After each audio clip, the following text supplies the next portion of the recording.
When you squat, you want to have your low back set in rigid extension. The reason for that is because a flat and tight low back transfers force from the floor through the hips across your back into the bar better than a not rigid low back. Think of a steel wrench versus like a rubber wrench or a piece of wood.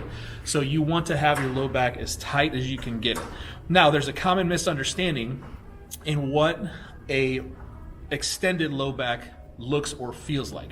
We do not want you to set your back in overextension. We just want you in a neutral position. When we say in extension, we mean normal anatomical extension. So here's Bree, and she's going to show us a neutral back. So turn sideways. Just turn sideways like that. Good. And then just stand straight up, Bree. Now, this is normal extension for Bree. So this is a neutral back for Bree. And you can see that there's a little bit of a curve. A little bit of a curve here. That's obviously what you want to see.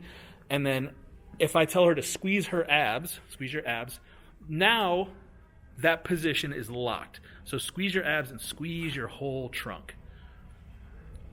So that position is locked, and that's what you want to start your squat with. So if she gets under the bar now, go ahead and get under the bar. She takes a good grip, squeezes her upper back, does all that good stuff, raises her chest and puts her upper back in extension. And then she squeezes her abs and braces her trunk. So now her back is set in extension. All right, notice that it's not overextended. Okay, so what people will do, or what you guys like to do, is to stick your butt out and overextend your low back. Can you do that, Bree? That's your chest. Do it with your butt.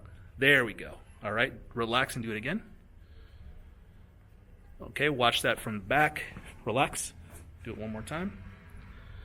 And one more time.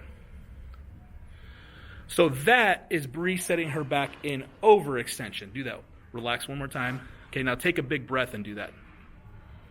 Okay, now that is not what we want you to do. So go back to neutral. Squeeze your abs, lock everything down, and then squat. Squeeze your abs tighter. And if you do that correctly, there will be minimal movement in the low back. Go ahead and rack it. So if you've set your back correctly, there'll be minimal movement in your low back. You'll have a braced, tight trunk, and you'll have a natural curvature in your low back.